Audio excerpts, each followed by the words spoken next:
구독 꾹, 좋아요 꾹, 알림 설정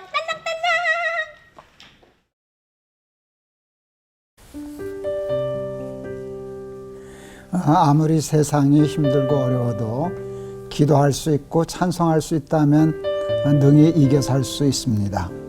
우리 기도하고 찬송함으로 힘든 세상 같이 이겨 살려고 하는 우리 기막힌 초대 이제 시작하겠습니다. 네, 오늘도 많은 시청자 여러분들이 저희한테 사연 주시고 걱정도 나눠주셨는데요. 저희가 한 분 소개해드리면서 같이 기도하도록 하겠습니다.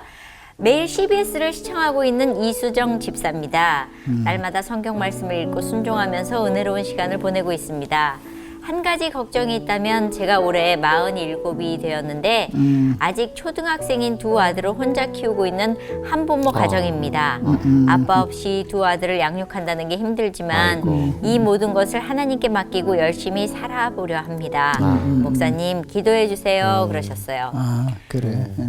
한부모 가정이시고 이게 지금 나이가 47에 아이들은 아직 초등학생, 어린데 이제 갱년기와 사춘기가 부딪히는 날이 오겠죠? 그러겠네요. 슬픈데요? 너무 힘든 사연이에요. 예.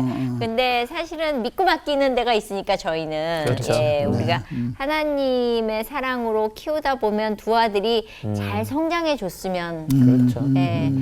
제가 젊어서 차 사고로 죽을 뻔했었어요. 네. 다치지도 않았는데 뭐 열이면 9번 죽어야 할 사고였어요.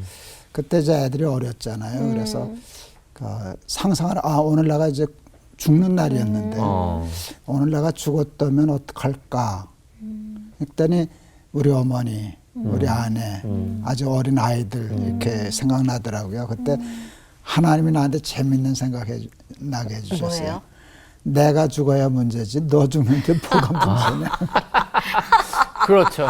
웃으면 안 되는데. 슬픈 얘기인데. 내가 죽어야 문제지 너 없어도 너 아들 살 수 있어. 내 안에 쉽지 않지. 젊은 여자 과부돼서 사는 게 쉽지는 않겠지만 남편 없는 여자는 다 못 산다든 하나님 믿으면 살아.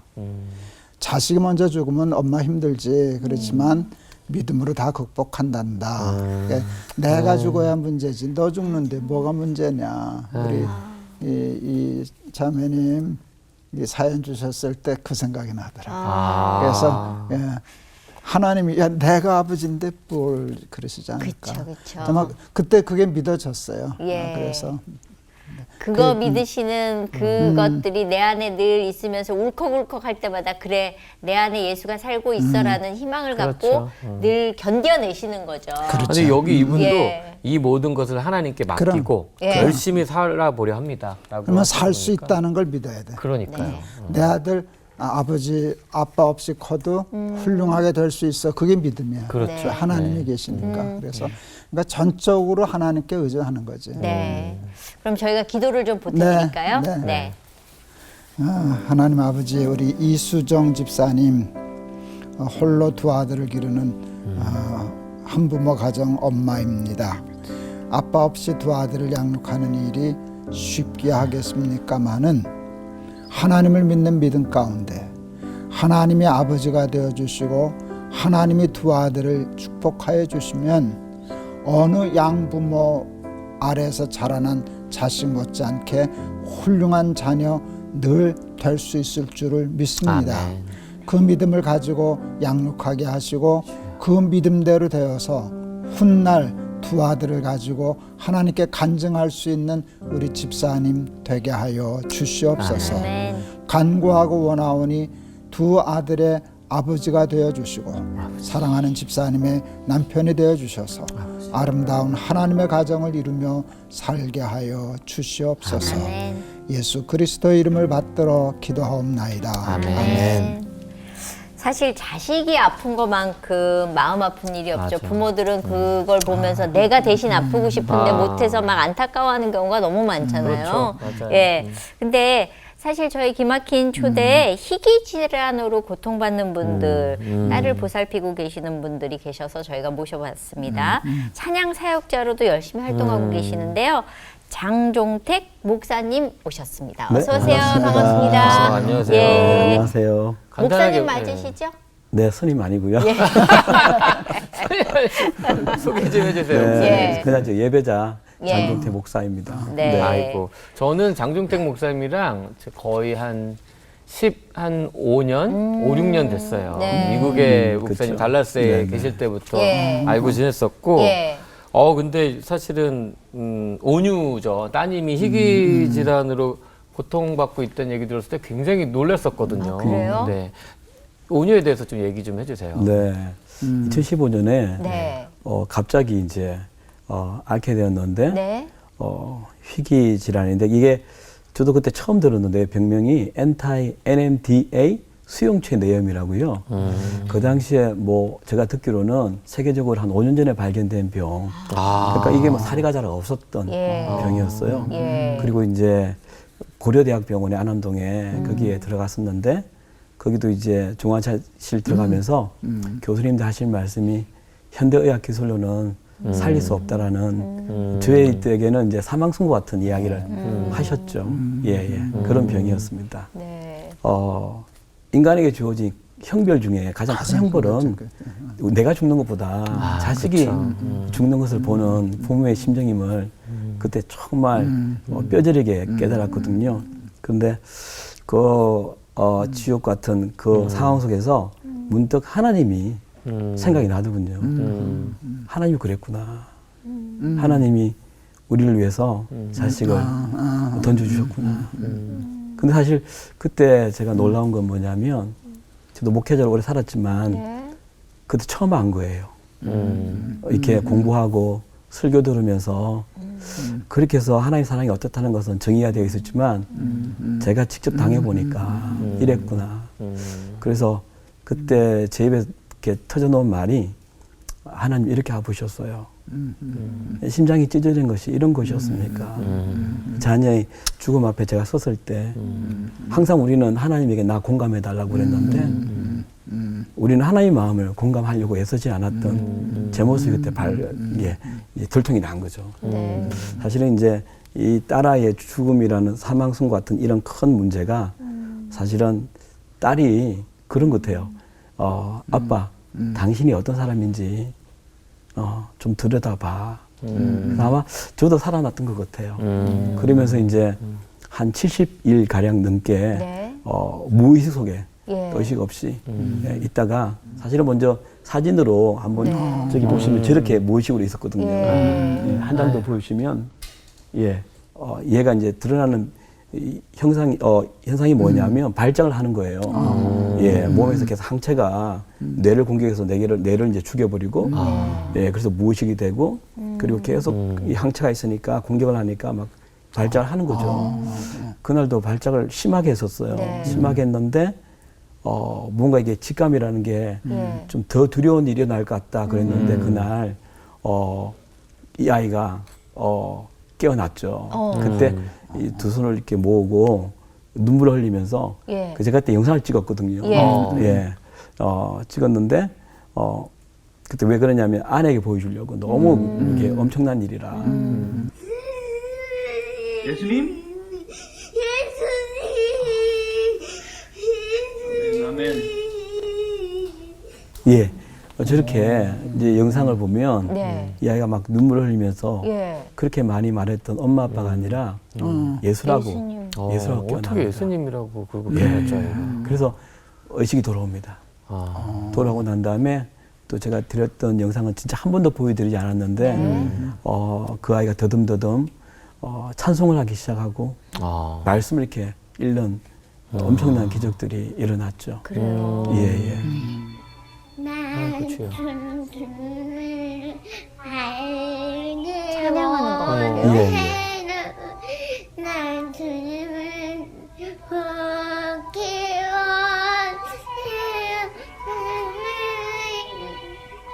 아유, 병원 세상에. 의사들이 놀랐겠다. 예, 고대병원 다 발칵 뒤집혔죠 그때요. 저렇게 일어나서 성경을 읽어요? 그러니까 세상에. 빨리빨리 이렇게 진행이 좀 되더라고요. 우와. 저게 며칠 만에 주부는 한 깨어나고 난 다음에 예. 한 10일 그래요. 굉장히 빠른 속도로 회복이. 회복이 됐네요. 그러면 그 아이가 깨어난 지 지금 몇 년 된 거죠? 이제 중학교 1학년이 됐으니까요. 그래서 예. 꽤 시간이 흘렀네요. 시간이 흘렀죠. 지금 상태는 어때요? 온유의 상태는? 지금은요.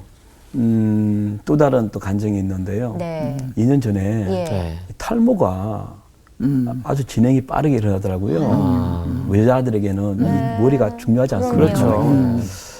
그래서 이게 좀 이상하다 싶어서 왜냐하면 걔가 깨어났을 때 면역력이 제로였고요. 시간이 지나면서 30%까지 올라왔어요. 네. 그래서 이게 문제인가 싶어서 또 다시 고대병원 가서 심층 분석 치료를 받아보니까 자기를 공격했던 것들이 다시 살아났다 그러더라고요. 아이고.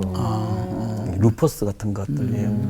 그럼 재발을 한 거예요? 예. 다시 이제 면역이 없으니까 예, 예. 다시 올라온 거죠. 예. 그때 이제 제가 아는 분이 아니 하나님이 고쳐셨잖아요. 걔는 예수라고 깨어났잖아요. 그 이 뉘앙스가 하나님은 완전해야 되는데 왜 또 이런 일이 났느냐. 예. 근데 저희는 그때 그런 얘기를 했죠.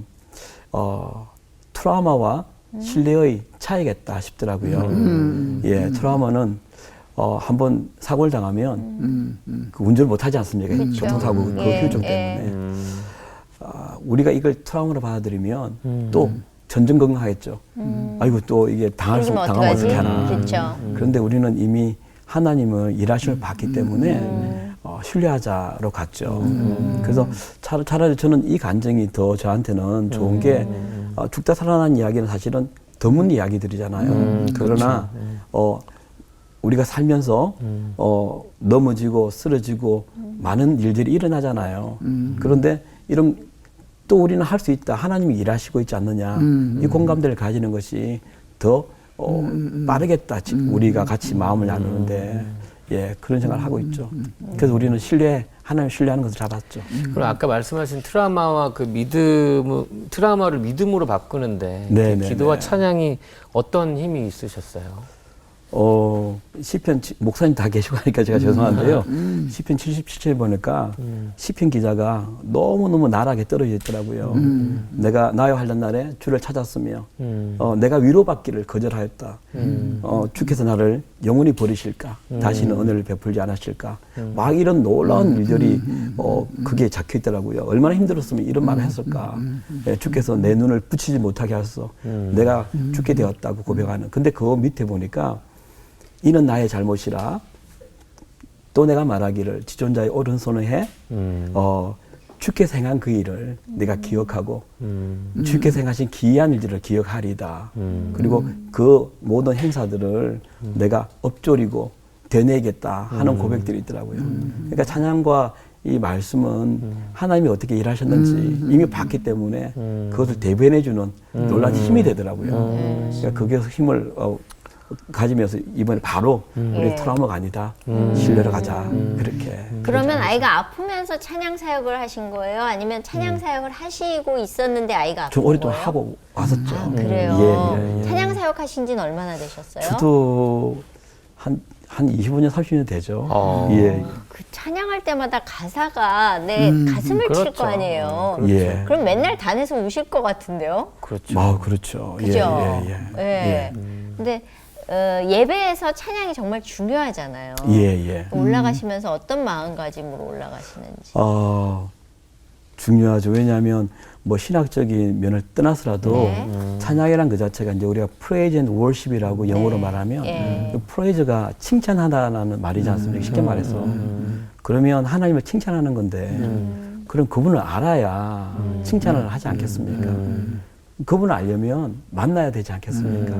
그러니까 이 찬양이라는 것은 그냥 강단에 서서 무대에 서서 노래하는 게 아니라 내가 하나님을 만나야지만 이 고백을 할 수 있는 거더라고요. 예, 그러니까 월요일, 화요일, 수요일, 목요일 하나님이 내 삶에 얼마나 어떻게 개입하셨는지 예, 그것이 이제 재료가 되어서 예배로 올라가는 그러니까 삶의 예배가 되게 만드는 그것이 찬양이구나. 그래서 하나님 되심을 인정하게 하고 하나님의 영광이 무엇인지 내가 그 앞에 무릎 꿇고 하는 그 삶과 연관되게 만드는 것이 찬양이다. 너무 우리가 한정적으로 노래다 이렇게 생각하는데 그건 아닌 것 같아요.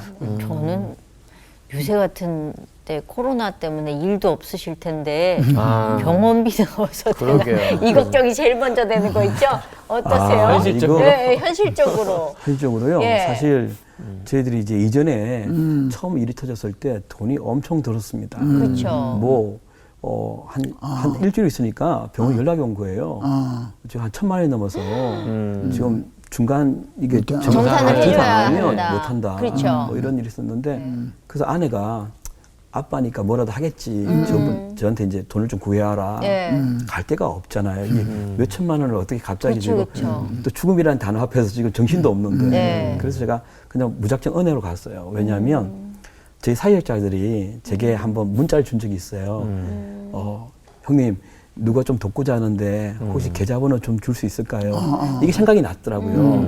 그래서 지푸라기도 이렇게 잡을 잡는 심정으로 이제 은혜를 그냥 갔어요. 갈 데가 네. 없으니까. 그래서 이제 그분께 통장은 잊어버려서 모르겠고 계좌번호를 어떻게 받아가지고 드렸어요. 만들어 달라고 했더니 이제 종이 통장 있지 않습니까? 그걸 집어넣는데 막 다다다닥 찍지 않습니까? 네. 이게 한 장, 두 장, 한 권, 두 권, 9권이 나왔어요. 어머나. 그때. 그래서 저도 놀랬지만 은행원이 너무 놀랐어요. 얼마나 많은 돈이 들었길래 9건이 나오느냐. 그래서 제가 그걸 뽑아서 봤거든요. 봤는데 눈물이 터져 나왔어요. 왜냐하면 보통 이체하면 사람들의 이름이 있잖아요. 누가 보낸 사람. 근데 거기는 그렇지 않고요. 온유야 힘내. 5,000원.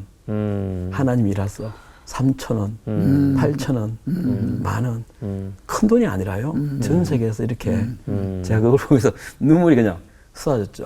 긍휼은 돈이 많아서 나누는 게 아니라 긍휼함을 맛본 사람들이 이렇게 나누는 거구나.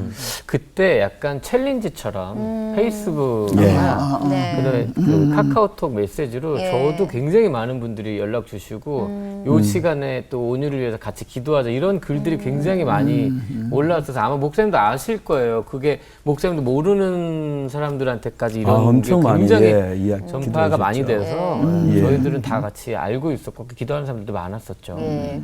그때 말씀을 받은 게 있어요. 예. 그 누가복음 4장 38, 39절에 보면 그 시몬 베드로의 장모가 열병을 앓았을 예, 때 예. 많은 사람이 예수께 간구함에 이게 중보기도잖아요. 예. 그래서 저희는 이제 중보기도가 우리 딸을 낫게 하겠구나 그런 마음 확신이 있었는데 근데 사실 제 안에 중보기도에 대한 냉소적인 것들이 있었어요.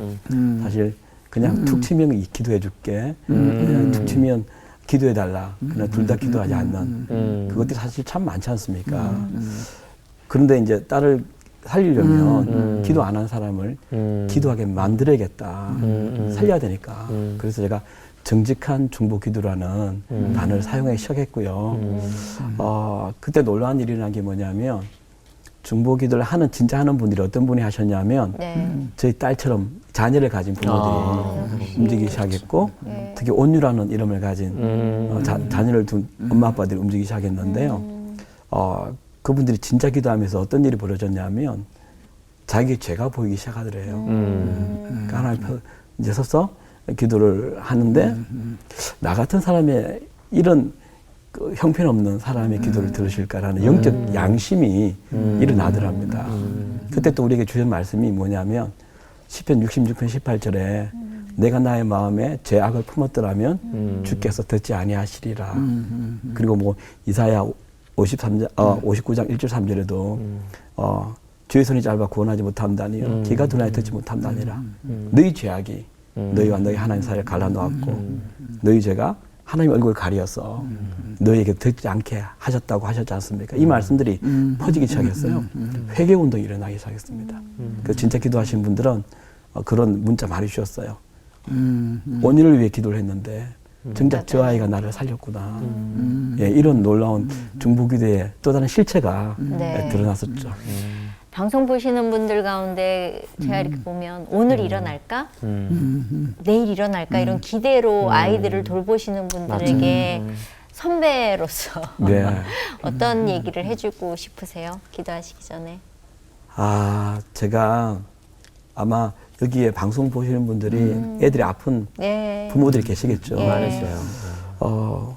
제가 대구에 한번 집회를 갔는데 간증 집회 했거든요. 어느 어머님이 들어왔어요. 권사님이세요. 당회실에 이제 장로님하고 앉아 있는데 들어오시더니 누구 데려왔어요. 휠체어가요. 이 등받이가 높은 휠체어가 있어요. 이게 있죠. 바로 들리면 예, 예. 침대가 되는. 누워질 수 있게. 한 명을 데려왔더라고요. 근데 내병, 그 내성마비 같은 뇌병변. 이 뇌병변. 저는 딱 보니까 중학생인가 그랬는데요. 20대 중반이더라고요. 태어날 때부터 이래가지고 안 큰 거예요. 근데 이 엄마가 이 근사님이 눈이 막 퉁퉁 부었더라고요. 간정 중에 뭐 이게 자기 일처럼 느껴지니까 울었겠죠. 그런데 이분이 하는 말이 고맙다, 온유한테 고맙다 그러면서 하는 말이 자기는요, 이 아이를 자기 집에 주었을 때, 하나님이 주었을 때, 처음에는 감사로 받아들였대요. 네, 하나님께서 우리에게 그래 주신 선물이다. 그런데 이 아이 때문에 25년을 이 엄마가 청춘을 버린 거죠. 이 아이 때문에. 시간이 지나다 보니까 이게 10년 안 간다 그러잖아요. 이 병에 가는 것이. 20년 넘게 키우니까 이 원수가 돼버린 거예요. 자기 인생을 가져간. 그래서 매물단지처럼. 매물단지가 예. 그렇게 살았는데 그날 간증하는 걸 듣고 이 아이가 다른 집에 갔으면 지금까지 살아있을까? 하나님이 네가 할 수 있으니까 니네 집에 맡기는 거야. 이렇게 그렇게 느꼈대 다시 그날. 예. 그 우리 올 TV 보시는 많은 엄마 아빠들 하나님께서 여러분들이 감당할 수 있으니까 신뢰하고 보내신 겁니다. 그래서 저 말을 제가 하면은 위로가 안 돼. 안 되죠. 그렇죠. 장 목사님이 하니까 저 말이 되는 거. 맞아요. 그렇지. 저 그분 생각이 나서 눈시리 예. 힘내시라고요. 예. 그 천사를. 저희가 오늘 이 시간에 이렇게 함께 할 수 있어서 너무 감사한데 기도할 수 있으면 더 감사할 것 같아요. 우리 네. 그분들을 위해서 같이 목사님이 중보해 주셨으면 좋겠어요. 네. 하나님, 기도하는 우리는 잘 모릅니다. 막상 당하는 사람들에게 아픔과 고충을 모릅니다. 그래도 하나님이 이분들을 신뢰하고 그 천사 같은 자녀를 보내셨으니 감당할 힘도 주십시오. 그리고 도울 수 있는 사람도 보내주십시오. 그래서 혼자 하는 것이 아니라 같이 이 일을 감당하고 있다는 그 영적 전우회를 느낄 수 있도록 하나님께서 사람들을 붙여 주시옵소서. 특별히 강한 마음도 주시옵소서. 고맙습니다. 하나님이 무엇보다도 하나님이 힘이 되신다는 것을 잊지 않는 우리 엄마 아빠들 되게 하여 주시옵소서. 아멘. 예수님의 이름으로 기도했습니다. 아멘. 예. 저희가 함께 이렇게 기도할 수 있어서 너무 감사하고요. 또 온유도 언젠가 또 다시 나오셔서 제가 그때는 여기까지 말씀드렸는데 지금은 너무 애가 좋아졌습니다라는 우리는 그런 걸 소망으로 갖고 가는 거잖아요. 그렇죠. 예, 그럼요. 그렇게 되셨으면 좋겠고 그냥 가시면 안 되고요. 예. 저희 찬양 한 곡 해주셔야 됩니다. 그러겠습니다. 예. 오늘 저희와 함께 해주셔서 너무너무 감사합니다. 불러주셔서 감사합니다. 예, 감사합니다. 감사합니다. 맞습니다. 네, 저희는 사실 예수님 믿고 살면서 삶이 평탄하기를 바라잖아요. 맞아요. 그렇죠? 솔직하게. 솔직하게 얘기해서 그런 분들을 위해서 오늘 목사님이 말씀을 준비하셨대요. 풍랑 일면 기도하고 잔잔하면 찬송하고. 이게 당연히 매일 해야 되는 건데 네. 어떻게 하면 끊임없이 기도하고 찬송을 할 수 있을까? 그쵸. 네, 그걸 사실은 잘 모르겠어요. 네. 풍랑 일면 기도하고 또 잔잔하면 찬송하고 분명히 이 안에 메시지가 기도와 찬송이 끊임없이 돼야 되는 비법이라 네. 그러면 그렇지만 뭔가 있을 것 같습니다. 네. 함께 들어보시죠. 네, 제가 시편 28편 1절 2절 봉독해 드리겠습니다. 여호와여 내가 주께 부르짖으오니 나의 반석이요 내게 귀를 막지 마소서. 주께서 내게 잠잠하시면 내가 무덤에 내려가는 자와 같을까 하나이다. 내가 주의 지성소를 향하여 나의 손을 들고 주께 부르짖을 때에 나의 간구하는 소리를 들으소서. 아멘. 제가 이 시간 얘기하면서 자주 얘기하는 건데요. 창세기에 하나님이 창조하시기 전의 세상이 혼돈, 공호, 흑암이었어요. 거기에 이제 하나님의 말씀이 부딪히니까 혼돈하던 세상은 질서 있게 되고 공허하던 세상은 아름답게 되고 어두운 세상은 밝은 빛의 세상이 됐잖아요. 근데 이게 다시 선악과 따먹고 범죄함으로 말씀 이전, 말씀을 어겼으니까 말씀 이전으로 돌아가서 다시 세상은 어두워지고 혼돈스러워지고 그리고 공허해졌단 말이죠. 저는 이제 암이 세 개인데 제 폐암은 돌연변이래요. 유전자 뭐 몇 번 돌연변이라고 그러거든요. 돌연변이 때문에 암이 생겼어요. 그 암 때문에 고통이 오고 이제 죽음으로 가고 그러는 건데 돌연변이가 혼돈이잖아요. 질서가 없는 거예요. 원칙이 없는 거예요. 지멋대로 예상 밖에 이런 게 툭툭 튀어나오는데 죄로 말미암아 타락한 세상은 돌연변이가 일어나는 세상이에요. 그러니까 불안정한 거예요. 예측 불가능한 거예요. 이 일이 생겼다, 저 일이 생겼다. 이게 세상인데 그래서 여기는 고난이 있고 역경이 있고 상처가 있고 아픔이 있고 죽음이 있고 하는 그런 세상이 되었어요. 그래서 세상은 참 들쑥날쑥하고 안정되어 있질 않아요. 오늘 이제 다윗의 시편을 읽었는데 다윗의 시편이 참 많잖아요. 시편 150편 중에 상당 부분이 다윗의 시편인데 다윗의 시편의 대부분은 탄원시예요. 오늘 그것도 탄원시거든요. 하나님 내가 주께 부르짖으오니 나의 반석이여 나에게 귀를 기울이십시오. 잠잠하시면 나는 무덤으로 가는 자와 같습니다. 살려달라고 하는 그런 기도예요. 기도해서 이루어져요. 그럼 또 찬송시로 바뀌어. 감사하니까. 근데 찬송시 한 지가 얼마 안 됐는데 또 탄원시가 또 나와. 그러면 이게 정말 이거 화딱지 나는 거거든요. 들어주셨는데 아까 우리 그 목사님처럼 났는데 또 재발돼. 그러면 하나님께 기도해서 났는데 왜 또 재발돼? 그때 그건 뭐야? 이런 것들이 이제 우리가 일어나는 일인데 다윗에게는 그런 질문이 없어요. 트라우마도 없고 의심도 없어요. 그러니까 오늘 제목을 그래서 잡은 거예요. 다윗이 그랬던 것 같아요. 풍랑 일면 기도하고 잠잠하면 찬송하고 요거밖에 없어요. 그러니까 어려운 일이 당하는 일을 다윗은 당연한 것을 세상은 그런 거야. 그러니까 어려운 일이 생겼어. 기도하면 돼. 그러니까 그게 10번이 됐든 20번이 됐든 조금 더 의심 없고 어려운 때 기도하라 그러신 거지. 기도하면 들어주시니까 또. 그리고 잠잠하면 찬송하면 되지. 이 단순한 믿음이 다윗을 그 어려운 혼란스러운 의심할 만하고 원망하고 하나님 그럴 만한 상황에서도 정말 믿음의 조상이 되는 삶을 살게 한 것이 아닐까 이렇게 싶어요. 그런데 풍랑일 때 기도하는 게 어려울까요? 잔잔할 때 찬송하는 게 어려울까요? 잔잔할 때 찬송하는 둘 다 어렵다. 그러니까요. 둘 다 어렵다. 둘 다 어려워. 둘 다 어렵네. 풍랑일 때 우리는 원망하지. 기도 잘하는. 원망하고 의심하고 떠나고 이렇게 쉽고요. 잔잔할 때는요. 그냥 잊어버려. 네, 그냥. 그러니까 하나님이 주셨다는 생각 안 하니까. 그러니까 풍랑일면 원망하고 잔잔하면 잊어버리고. 이게 우리의 삶인데 믿음의 사람과 믿음 없는 사람의 차이는 풍랑이 이느냐 아니느냐의 문제는 아닌 것 같아요.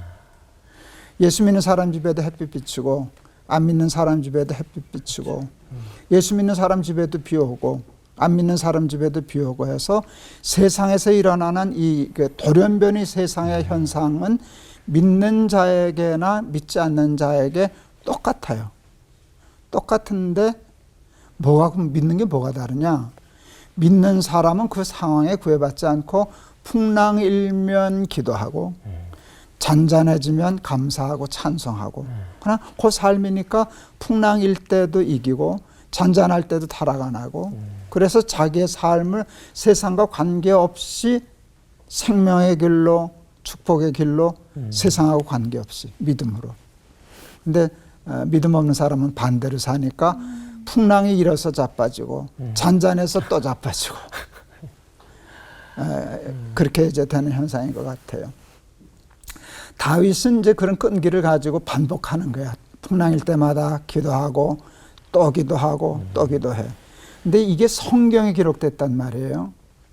하나님이 의도적으로 다윗이 탄원한 기도를 다 적어 놓으신 거예요. 하나님의 의도가 있지 않겠어요? 나보러 반복동하라 그러잖아요. 반복 하나님이야. 반복 하나님이시라. 다윗의 시편 이런 거 이렇게 설교하라고 하면 어느 때는 미치겠어. 저번에 설교한 건데. 설교했는데 한두 번을 하시면 되지 이걸 어떻게 매번 설교하라고 이걸 또 갖다 놓으셨어요. 그런데 어느 날 생각했어요. 반복한다는 건 중요하다는 뜻이구나. 이거 시험에 꼭 나와. 밑줄고. 이런 일들이 이 세상에 반복되니까 이게 반복되지 않으면 우리가 날마다 이것을 이겨나갈 수 없기 때문에 하나님이 반복하시는 거예요.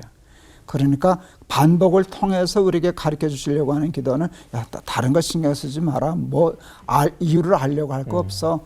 풍랑일면 다윗처럼 기도해. 해결되면 감사하고 찬송해. 또 어려우면 또 기도해. 그러면 이 상황을 이겨나갈 수 있어 하는 그것이에요. 이제 저도 운전하고 다 운전하잖아요. 운전할 때 가장 위험한 게 뭔지 아세요? 졸음이요. 아, 그렇죠. 졸음은 참 무섭거든요. 제가 이제 아이들에게도 나도 저 하면서 애들 사고 날까 봐 걱정나잖아요. 그러니까 야, 졸리면 반드시 쉬어라. 졸음은 참을 수 있는 게 아니다. 그 참을 수 있는 게 아니죠. 내 의지로 되는 게 아니니까. 그러니까 졸리면 이기려고 좀 하고 무조건 가서 차 대고 쉬어라 이제 그러는데 졸음 운전이 참 위험하거든요. 근데 왜 운전하다가 졸는지 아세요? 차가 네 바퀴이기 때문이야. 졸아도 자빠지진 않아. 그냥 근데 자전거 타다가 조는 사람 혹 보셨어요? 아, 그러네요. 못 봤어요. 왜 못 졸아? 넘어지니까. 졸면 자빠지. 넘어지니까. 졸면 자빠지니까 자전거 글쎄 자전거 타다 조는 사람이 있을까? 난 한 번도 안 졸았는데. 그러네요. 저도. 그렇죠? 그 자전거 타다 안 졸지. 네. 그게 그러니까 넘어지기 때문에 안 조는 거예요. 인생은요 4발 자동차 같지 않아요. 2발 자전거 같아요. 졸면 넘어지는 거예요. 정신 놓으면 그냥 자빠지는 거거든요. 그러니까 졸지 않는 게 뭔가 이거예요. 풍랑일면 기도할 거야. 잔잔하면 그때도 넘어지기 쉬우니까 찬송할 거야. 요거 붙잡으면 풍랑일면 풍랑이는 대로, 잔잔하면 잔잔한 대로 늘 항상 기뻐하고 범사에 감사하고 무화과 나무에 열매가 있거나 없거나 구원의 하나님을 위하여 감사하고 하는 그런 삶 살 수 있지 않을까. 아멘. 그래서 제가 이제 신약에서는 참 바울 참 좋아하고요. 그 구약에서 다윗 참 좋아하거든요. 내가 겪은 곤란과 고난과 역경에 10배는 더 겪은 것 같아요. 성경 쭉 읽어보면. 한 번도 낙심하거나 원망하거나 의심하거나 그런 거 없이 그때마다 어느 때는요. 내가 참 좋아하는 거는 자기의 죄 때문에 당하는 고난이 있어요. 난 그러면 기도 못해. 양심이 찔려서. 미안해서. 근데 다윗은 뻔뻔할 만큼 믿음이 좋아. 하나님 나 죽으면 찬송 못해요. 살려내세요. 잘못했어요. 하니까 잘못했으니까 살려주세요. 아 이게 참 다윗은 정말 믿음의 사람이었구나 하는 것인데 우리 이 기막힌 초대 가족도 끊임없이 불안정한 세상이니까 돌연변이 세상이니까 세상 자체가 암이니까 그러니까 세상이 왜 이래? 그건 바보 같은 질문이에요. 암 걸렸는데 왜 아파? 이게 물는 거나 똑같잖아. 그러니까 이 세상은 그런 거예요. 그럴 때 그러면 이 세상 어떻게 이겨? 믿으면 그런 풍랑이 아니라 믿는 사람에게도 풍랑이 있어. 안 믿는 사람도 잔잔해. 근데 안 믿는 사람은 잔잔해도 넘어져. 예수 믿는 사람은 풍랑이라도 안 넘어져. 기도하기 때문에. 그래서 단순한 말이지만 우리 가족들 요거 그냥 새겨주면 좋겠어. 풍랑일면 기도하자. 잔잔할 때 잊지 말고 찬송하자. 그래서 항상 승리하는 우리 기막힌 초대 가족들 되시기를 바랍니다. 네. 목사님 기도해 주세요. 네. 이 세상은 저로 말미암아 하나님의 말씀에 질서, 아름다움, 밝음이 다 무너져서 돌연변이가 판치는 불안정한, 그래서 불안한, 그래서 늘 사고가 일어나고 어려움이 일어나는 풍랑이 있는 세상이 되었습니다. 세상이 왜 이래 하는 것은 어리석은 질문입니다. 세상은 그런 것입니다. 믿는 자에게도 풍랑이 일어나고 안 믿는 자의 삶도 잔잔하지만 안 믿는 사람은 풍랑이 일어도 자빠지고 잔잔할 때도 실족하고 그렇지만 믿음의 사람 다윗은 풍랑일 때마다 기도하고 아멘. 잔잔해지면 잊지 않고 찬송하고 아멘. 그래서 풍랑일 때나 잔잔할 때나 넘어지지 아니하고 늘 하나님께 깨어 있어서 승리하는 삶, 구원의 삶 살았던 것을 기억합니다. 우리 기막힌 초대 우리 가족들도 풍랑 중에 풍파 중에 어려운 가족들 많을 겁니다.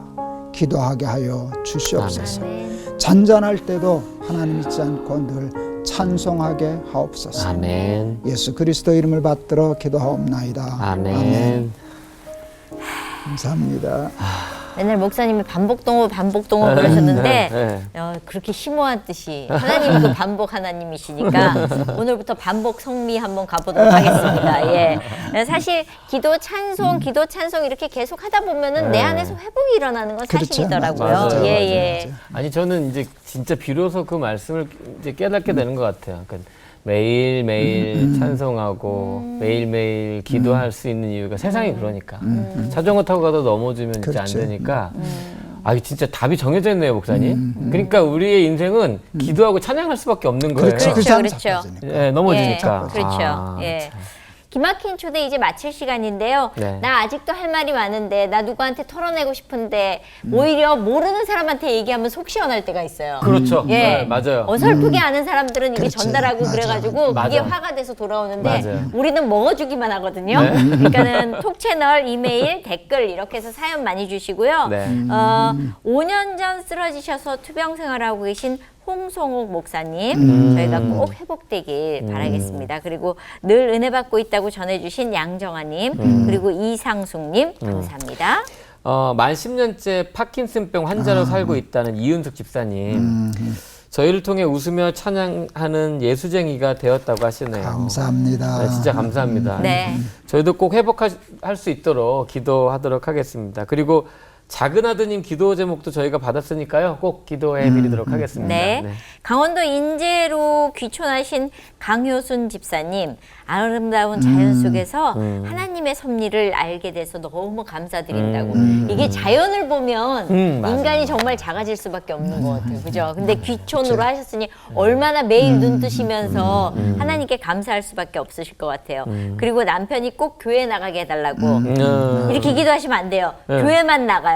그래서 하나님을 믿게 해달라고. 저희 남편도 제가 교회 나가게 해달라는데 교회만 나가요. 그래서 이게 남편이 꼭 예수 만나게 해달라고 이렇게 기도하셔야 돼요. 맞아요. 구체적으로 해야 돼요. 맞아요. 그리고 자신의 상처 때문에 두 아들과 왕래도 없이 살아가신다는 권선미님 얼른 다시 좋은 사이로 돌아가실 수 있도록 저희도 기도해드리도록 하겠습니다. 네. 저희 기막힌 초대 오늘 초대 손님이셨던 장종택 목사님의 마지막 노래 네. 생명과 바꾼 주의 사랑을 함께 청해 들으면서 또 은혜의 강에 오늘 한 주를 이렇게 쭉 이끌어 가시면서 네. 그 강 속에 잠기셨으면 좋겠습니다. 예, 저희는 다음 시간에 오겠습니다. 감사합니다. 생명과 바꾼 주의 사랑을 잊지 않게 하소서. 나를 위해 흘렸던 주의 눈물 잊지 않게 하소서. 주의 긍휼과 주의 선하심 내가 묵상하오니 내 영혼 위에 베푸신 주의 은혜 잊지 않게 하소서. 감사합니다. 주님 고맙습니다.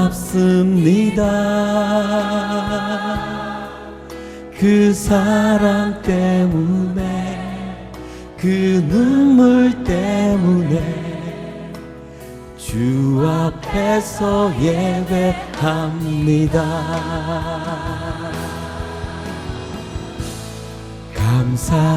감사합니다.